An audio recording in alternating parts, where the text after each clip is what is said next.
Well, good afternoon, good evening, good morning, wherever you may be on this Easter Sunday. It has been fraught with problems, but welcome to mrycg's global broadcast. And and great to see guys on there. I mean, it was a horrible day earlier on. Anyway, a couple of household chores to do. Know where your exit is. That's very important. Make sure you have a cup of tea or a glass of beer. Yes, Stuart, sorry I couldn't pop over to pick up that prize. I was otherwise occupied. Anyway, I've made it here and I'm having to go through a couple of little things here because I ran into some issues. So you just have to bear with me for a few minutes while we do this, and it'll give me an opportunity to raise a couple of topics. So, I have to reach out to a couple of people here. Tony Northeastern for inspiring me to do the bridge, which you'll see shortly. Charlie Bishop did a thing the other day there on engineers and firemen on the locos, which is outstanding. Every time I go to a show and I see all these wonderful locos, no drivers. Like, what's going on there, lads? Budget model railways for doing everything with cardboard and try to reinvent the hobby and encouraging other people to join in, especially young people.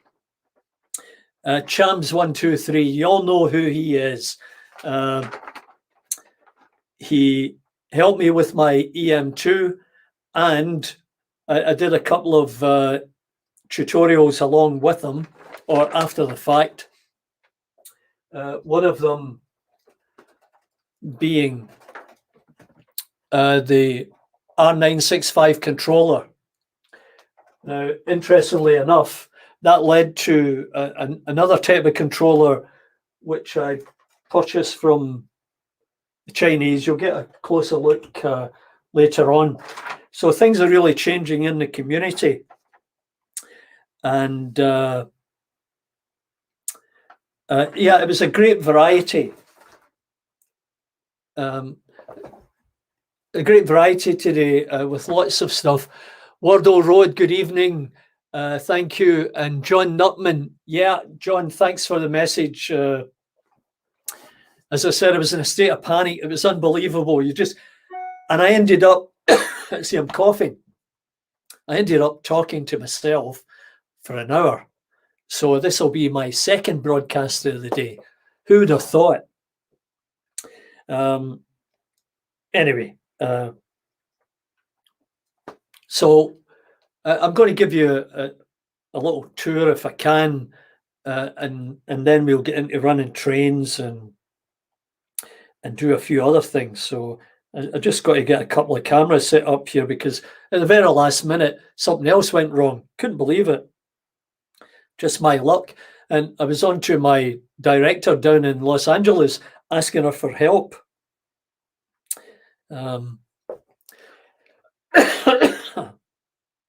Although she did her best to try and help me.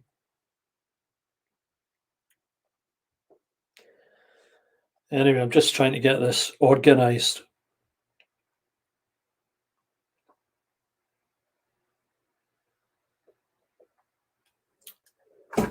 So in the meantime, I'm going to switch over to another camera here for the moment.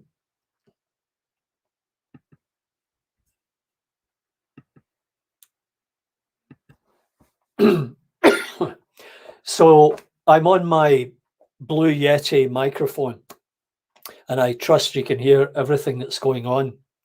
And this is a Logitech Brio that I'm going to port around. Let's see if I can get things going.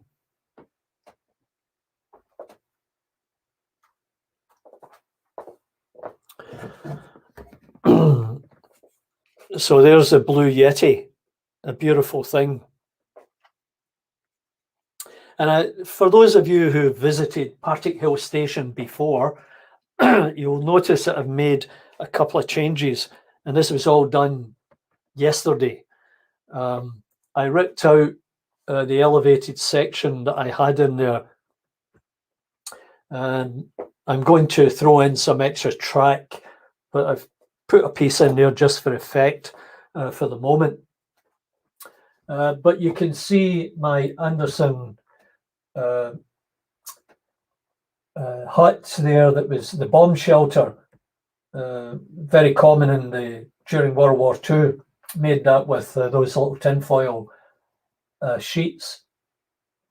And there's a station master's station, the Glasgow tenement, which is yet to be completed, but as you can see, I'm getting there. Now, there's a turbo. That's an old Princess that I had lying around. And then I saw this article in an old model railway magazine. I've been clearing out stuff, trying to make room. So I started the modifications on that, and yeah, you can see it'll be quite different once it's finished. There's the low profile works that I made out of the same card that I made the tenement and the station master's house. And I've put up one of these backdrops I picked up at Model Rail Scotland. I'll get it in more permanently. And there's my Highland Church. Many of you have seen this, and that's the grit scatter from the bottom of a budgie cage. There's no budgie here, but there you go. And that's my cement works. As you can see, I've got, oh, the little sign fell off. Blue circle cement works. Now, if you haven't seen it, this is a bridge, or one side of it. You know, I watched Tony Northeastern do this, and I thought, well, I can do that. Let me just, yeah, sorry about that. So I thought I can do that, and I made it out of mat board, the stuff they use for framing pictures. And it was pretty tough to cut through, but I did it. I used all my old draftsman tools the trammel to get the arc correct, so that worked out fine. And as you can see, I rusted it up appropriately. Now, at this point in time, I don't have anywhere to put it, but we'll find one. We'll find a location. So over in the far side here, well, there's my diffuser box. Try to improve the light wherever I can. And here's my scrapyard with the scrap bin that I made. Made out of plastic card. It's about 19 feet by 7 by 7.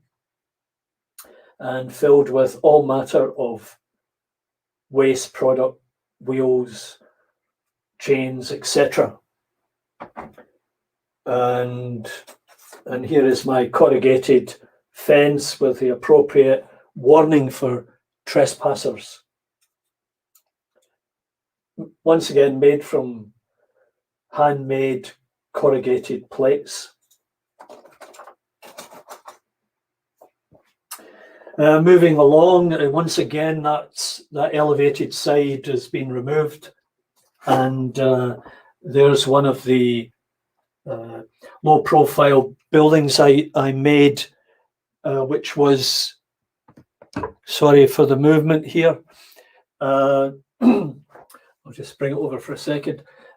It's made from a corrugated paper that I found on Amazon, and I mounted it to foam core and mistakenly used PVA. Wasn't a good idea because it warped. And then I put a piece of hardboard on the back to straighten it out. So that looks quite good. And then in the foreground there, you can see some of the loads that I made from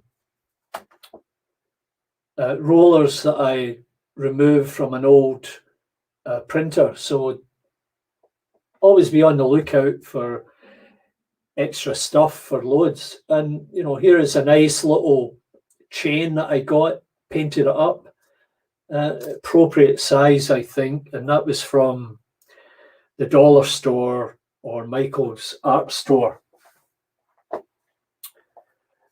And moving along,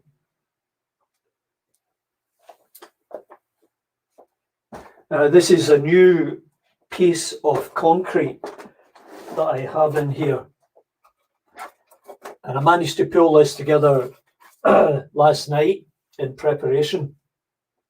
So once again, I'll take this one out because it's easier. Once again, it's foam core with the top surface removed on one side. Yeah. And then I scored the structural seams or joints and added in a little bit of ironwork there, if you can see that. Painted it up with acrylics, and it looks the part. So the town itself bears no resemblance to Partick. When you guys were at the SAC Centre, that was one stop away from Partick on that blue. Used to call it the blue line because it went from the other side of Glasgow all the way through and down to Helensburgh, and you could head out to Loch Lomond and Crane Larrick and other places from there. Anyway, Partick doesn't look like this, but it's a mixture of, I think they're mostly Metcalfe buildings in there, but it has the right effect. As you can see, the canopies haven't been installed yet, and they're waiting here to be scheduled to be lifted in place.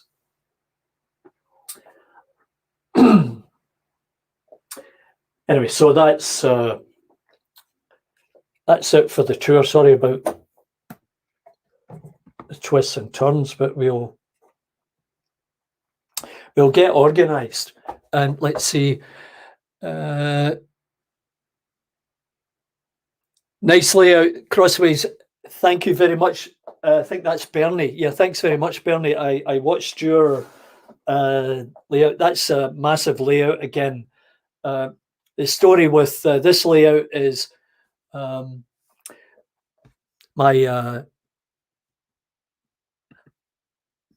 was afforded this.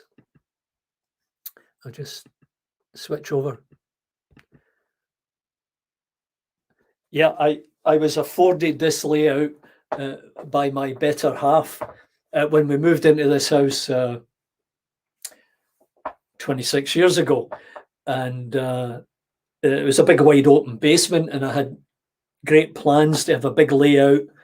Time went on, I was doing a lot of travel with business, nothing happened, but I'd go to the odd motor railway show and pick up something, and ended up with a whole pile of stuff.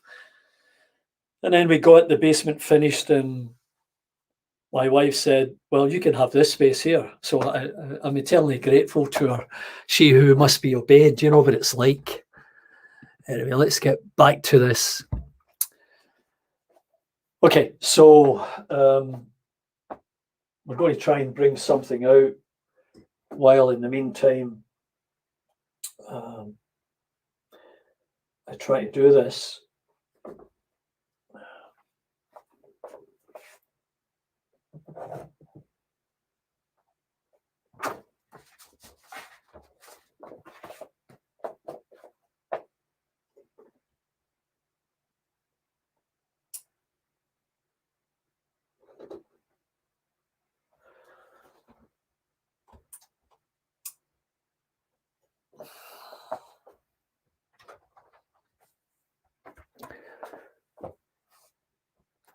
Yeah, it's always good to be patient when it comes to these things.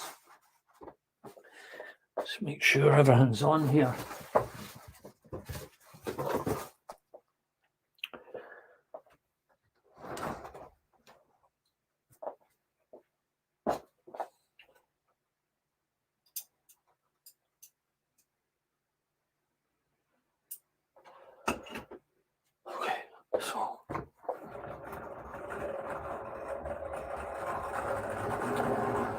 Well, we'll start off with something that I know is going to run. I was doing a lot of testing yesterday, and I decided to pull this one out. It could probably use some new wheels from Chams 123, who also told me that some of the diesels from 1972 onwards, the wheels for them would also fit. Not sure why I keep doing that, but yeah, so I might have to explore that.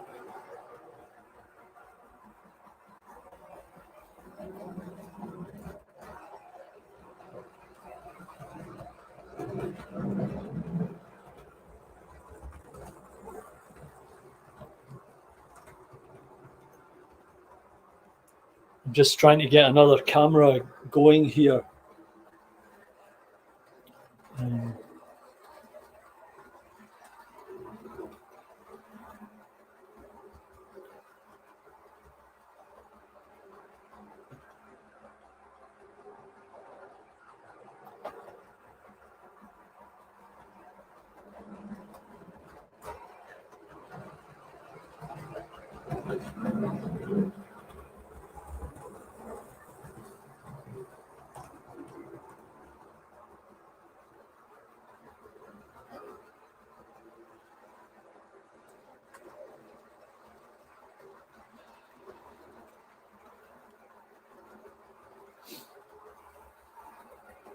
Yeah, so I'm trying to do multiple cameras, and as usual, it's challenging.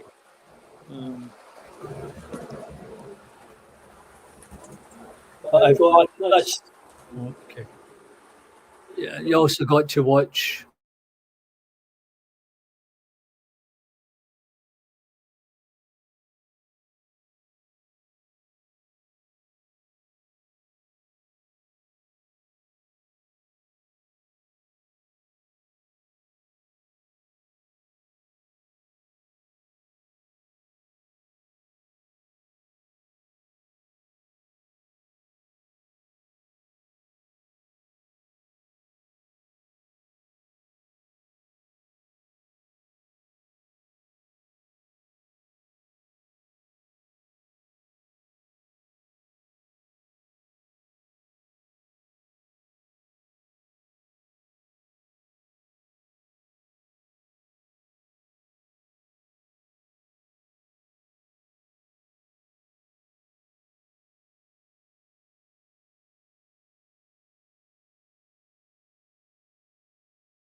Okay, uh, is the sound back now?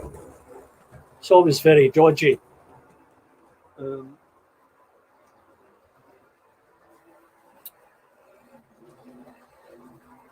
can you hear me now? Testing 1, 2. Testing 1, 2, 3. Sound is back, but I think I need to try a couple of things here.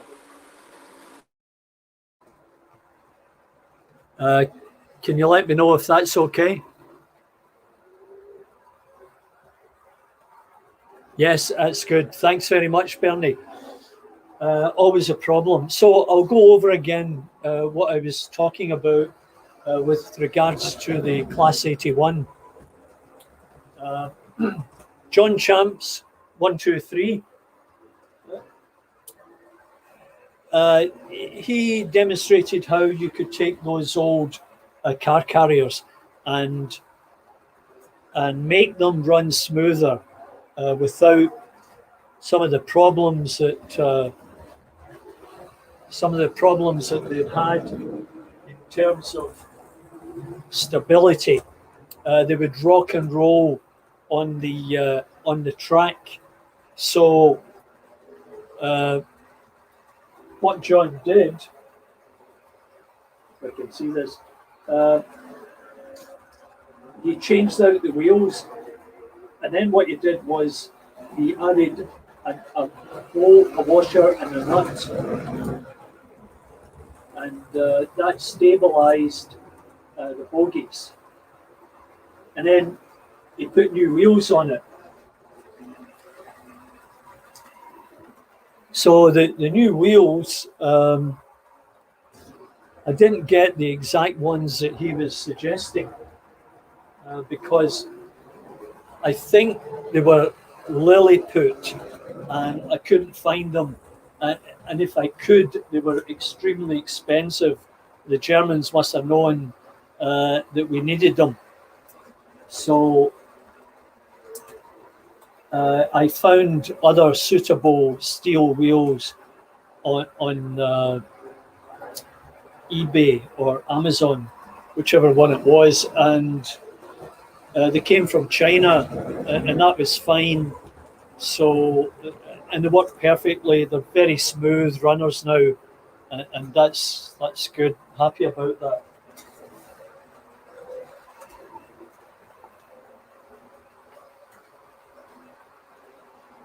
Just as they're running, I'm going to try and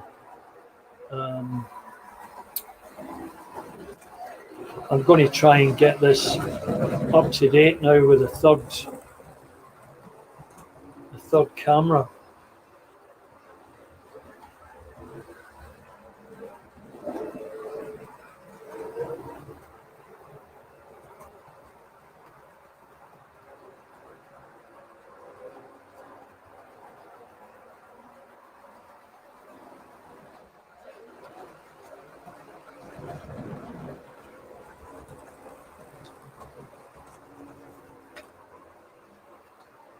And that was a good, well, I thoroughly enjoyed Mark McDade's discussion on the history of Irish Railways.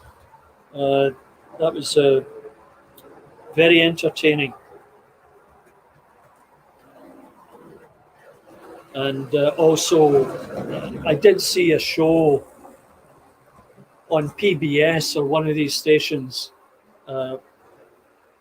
wherein they go to various countries and show you what the railways are like, and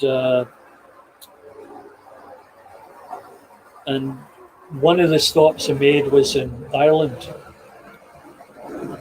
so that certainly shed a bit of light on what I'd seen in that program.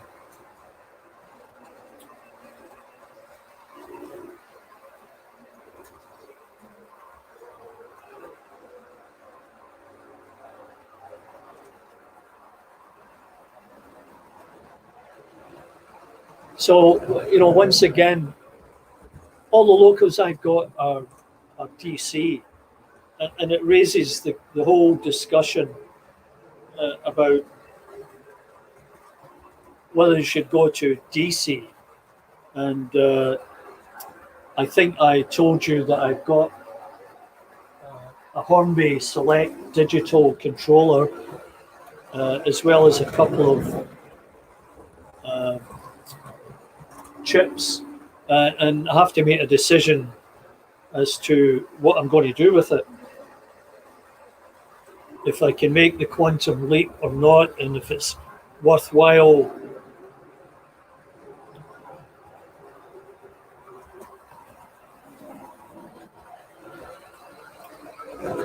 So I might do that over the coming months. It will be among the many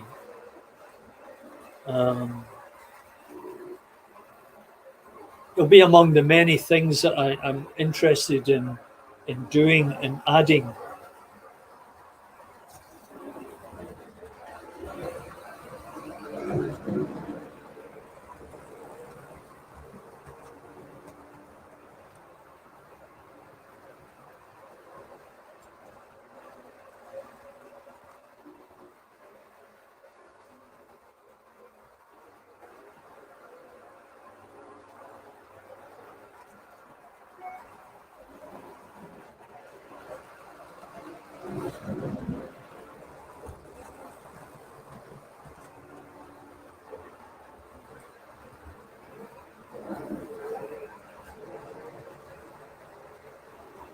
So these locos that I got, they're pretty old, both of them, and they do need a little bit of TLC, like right now. Um, Sometimes they have difficulty getting over a point, and that might be a sign. Um, that might be a sign for them to take a rest. Yeah, and in this particular case, that has to be done. I think this one's just overtired, so we'll look at bringing something else out. That was unexpected.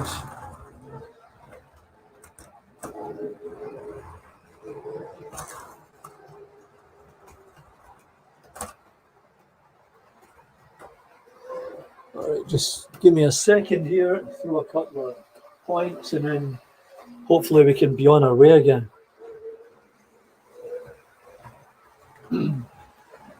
So you probably recognize that one. Oh, diesel's in the wrong spot.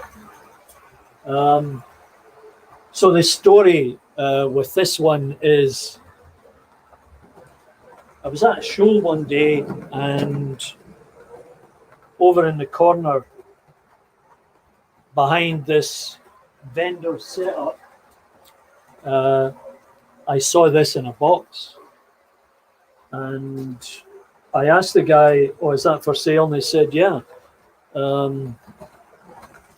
much you asking? He said, "Oh, the owner wants $100." I said, "Okay." So it was in the box. I took it. It runs. Very happy with it. And then sometime later, I was in another show and I found another one in a box, which was marked for export only. So I ended up with two of them. I've got a little problem with one, but should be able to resolve that, no problem. All being well.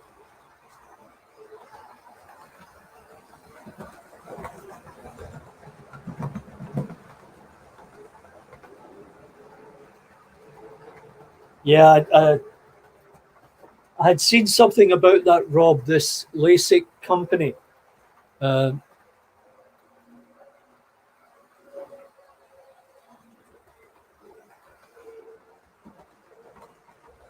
yeah, an APT. Yeah, as I said, I've got two APT sets just like that. And I bring them out every now and again.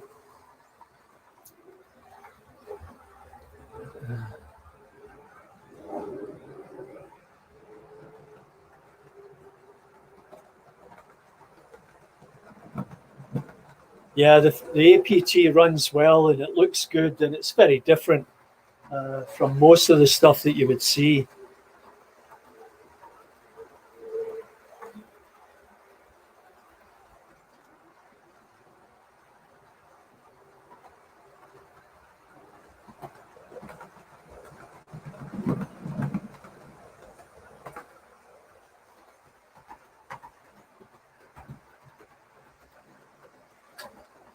Oops.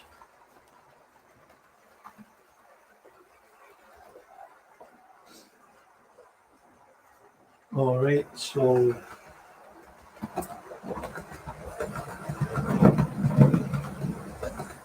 Just trying to get something else out here to complement this. Go in there. There.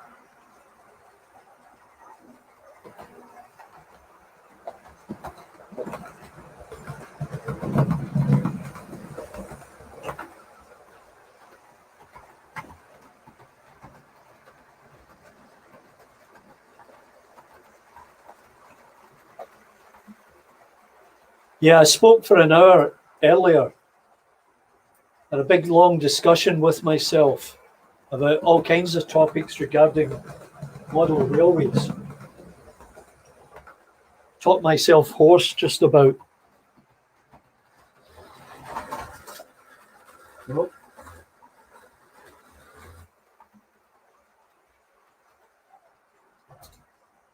Yeah.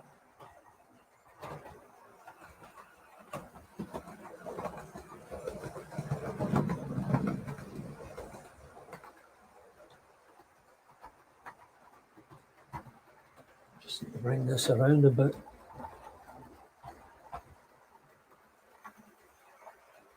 As I said, it's not cast in stone, and also I haven't finalized what I'm going to be doing with it, and you know, I'm going to modify the tracks and try and deal with some of the issues that I've got here. Just going to take that out of there and see if I can.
Yeah, this is one of those pregnant pauses that we talk about. You know, you're focused on trying to get things done, and you know, you've got to have eyes in the back of your head. And these Gresleys in particular, they're a bit troublesome because I find that they do come off the track easily, and I'm not sure why that is. Plastic wheels, that may be the issue, and might be solved by purchasing some steel wheels for that.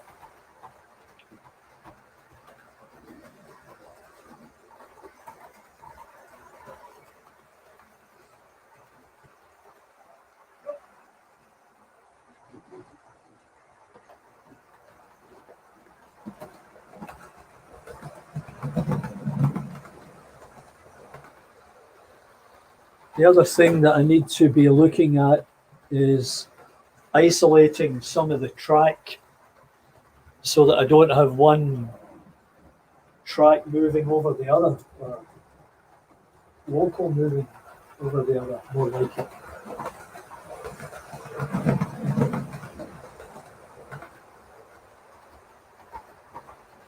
So as you can see, the Gresleys run okay, but as I said, they're a bit temperamental.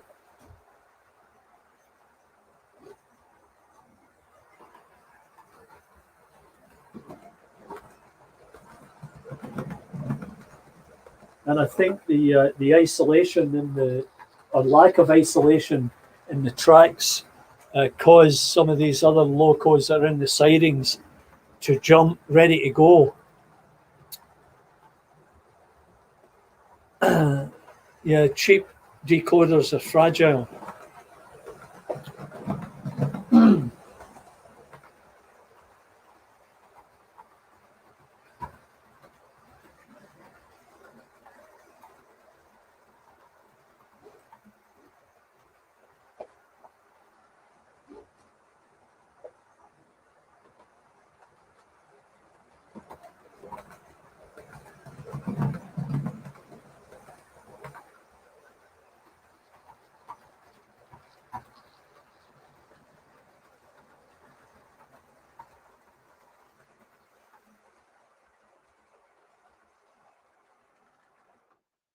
Just pull that one in.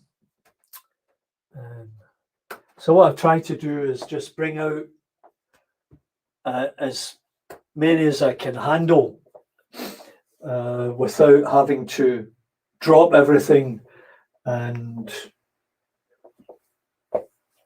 take stuff on and off the table. So we'll see how we do. Some old Triang, Hornby, Thomson, Gresley, British Rail, Maroon and Cream.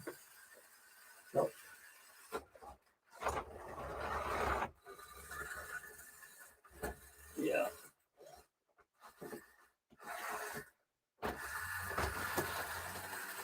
Now,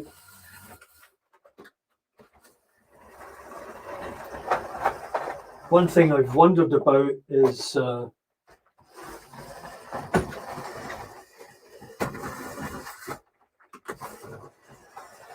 one thing I wondered about are the couplings, because some couplings, especially on wagons, don't always seem to match up correctly, and that's a bit of a pain, because I'll set something up here and then it will turn out it doesn't operate that well. And this loco, the motor is in the tender, and I've had all kind of problems with tender driven locomotives. And I'm just trying to work my way through them, trying to clean them and see if I can resolve the issue.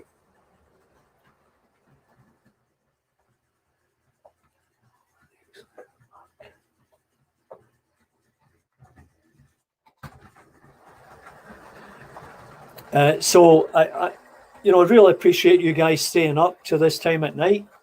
And there's 14 in the chat box, but it'll be surprising to find out how many people are on YouTube watching. I'm sure a lot of disappointed people out there, because I posted earlier that on Facebook, my own Facebook, that having this big event, and I would be presenting at 1 p.m. So I'm sure there'll be a lot of disappointed folks out there, and I'm bound to hear about it loads, but probably by tomorrow.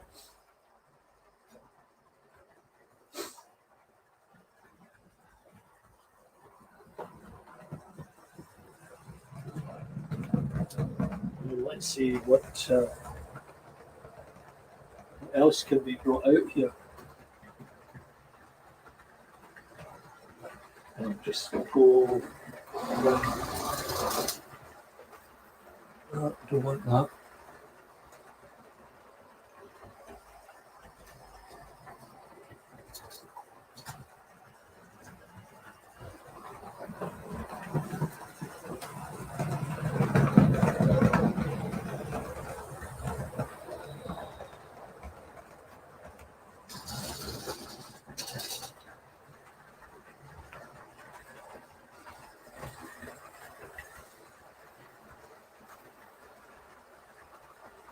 All right, I'm going to bring that Flying Scotsman around and get it into the station.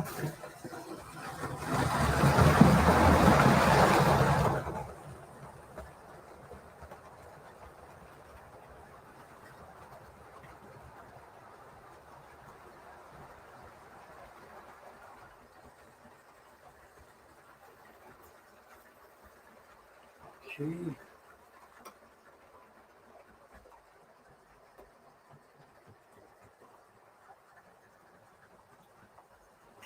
All right.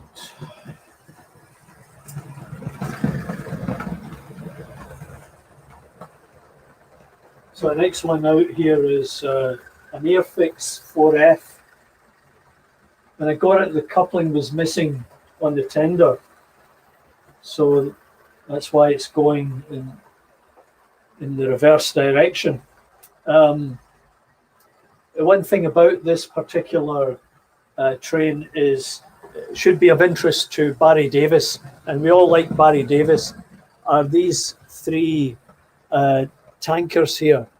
I'm sure, or four of them, I'm sure Barry would tell you a whole story, spend 15 minutes on each of them, and I'd be interested to hear those stories. Some of them are just out the box, never been run, and I thought this would be a good day to bring them out, especially the MOS and the power tankers.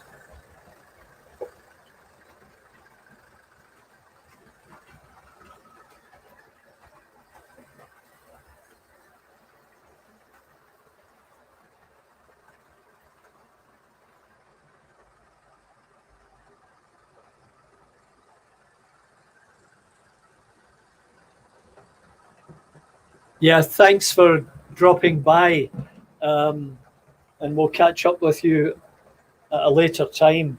Early to bed, early to rise, let's say. Still got a little bit of time here. I think somewhere in there it usually tells us.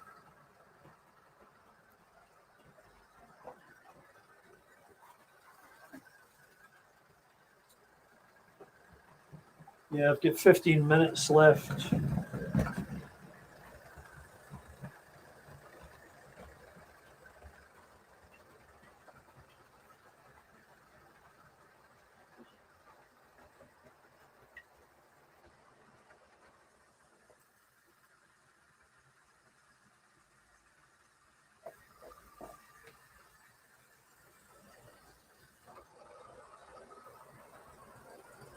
Yeah, I'm going to pull that one around too. Bring it in.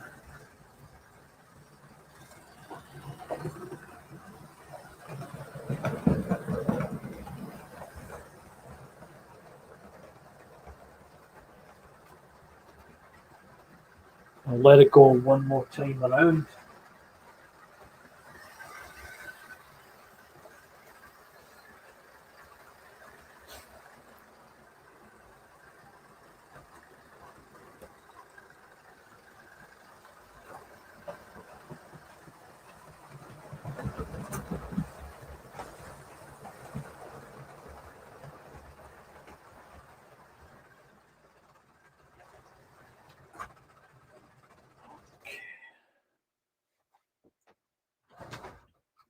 Yeah, a little bit of a derailment there. Need to fix that.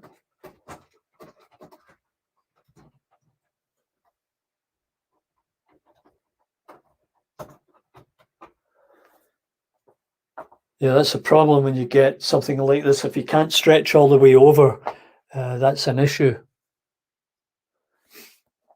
Let's get this out.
And what I find frustrating with some of these is the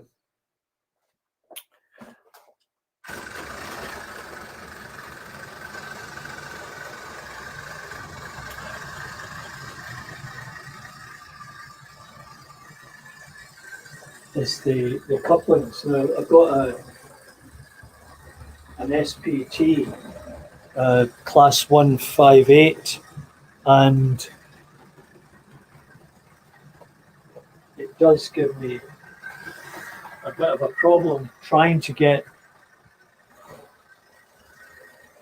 it connected, because the couplings are different again, and of course it's Lima, so you get couplings for Lima, you get couplings for the APT, all these different couplings.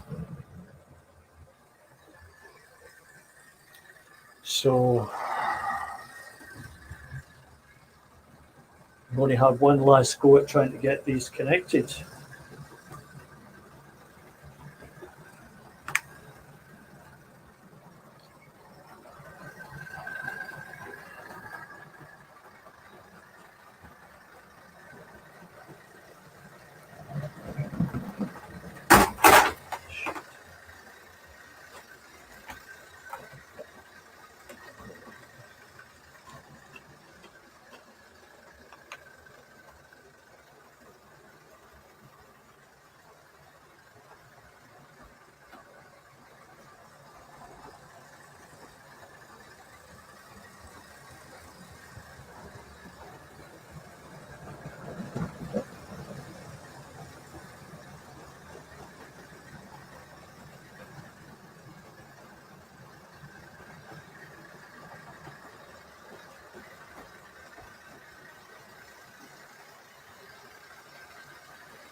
So the 158, that's the Lima product. It would run in and around Glasgow, and would be on that blue line. I can remember in the 60s when we converted from steam to electric, and they had this blue DMU electrified. Broke down a couple of times, but a very exciting time for model railway enthusiasts. And there was a station close to where I lived called Westerton, which was in the northwest part of Glasgow, on that main line that took you out to Helensburgh and beyond. Or you could divert to a place called Milngavie. Those who are not familiar with it would pronounce it Milngavie, which would result in a roar of laughter from the locals. Anyway, that's a beautiful little unit, and it runs really well. Quite happy with that. So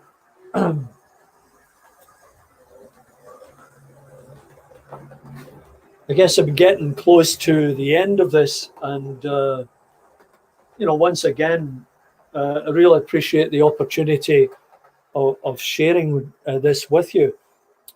And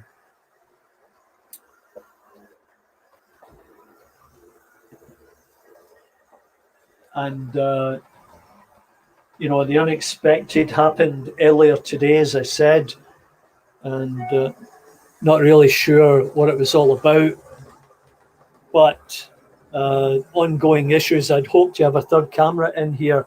I had it in. I did a test before I went live, and I had the three cameras going, but one dropped off, and sort of one is better than none, let's say. Well, you've been to Westerton Station, Simon? Yeah. Well, I lived there in Knightswood. There was a tunnel under the canal on the south side of the station, and I lived down in that area.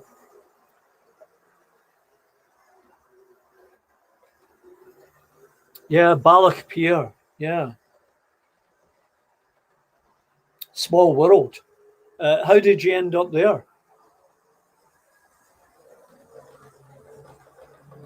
Yeah, Mullinagab. Yeah. Yeah, thanks very much. And make this on final stop today. Anyway, we'll sign off for now. Thank you so very, very much for hanging in with me. And I apologize once again for the technical difficulties experienced earlier. And congratulations to each and every one of you that participated in this. And we'll catch you next time. Goodbye from Partick Hill Station.